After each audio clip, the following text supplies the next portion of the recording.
Et ouais, la dernière Transquadra, j'étais en double avec un copain Polo qui m'a initié à ces transats.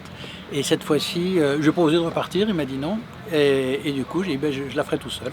Et donc cette fois-ci, c'était tout seul. Et c'est extraordinaire. J'étais content d'avoir quelqu'un qui avait déjà fait une transat, parce que Paul avait déjà fait une transat. Donc j'étais content d'avoir fait ça avec lui, qui m'avait fait découvrir ce que c'est que vraiment la navigation au large. Et j'étais ravi maintenant d'expérimenter ça tout seul. Et encore une fois, c'est des choses totalement différentes. J'avais un peu peur de la solitude. Pas du tout.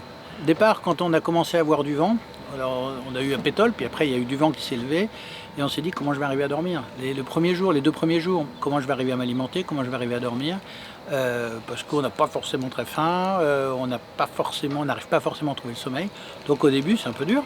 Et puis alors là, magique, 3e jour, tout se calme, la nourriture, le sommeil, tout se calme impec.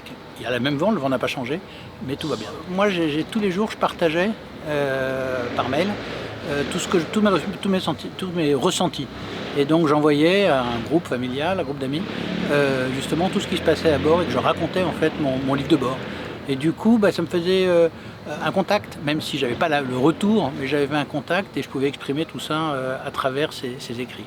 Je suis pas mécontent parce que cette année, il y avait le groupe Croiseur qui a été lancé.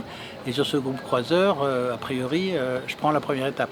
Donc ça sera pour moi la première étape. La deuxième, ça sera un peu plus long, donc rien n'est joué. Mais je suis vachement content aussi. Il y avait un autre 31-7, le même bateau, donc on était un peu en compète là-dessus. Et puis un très bel élan aussi 350. Donc très content d'arriver premier.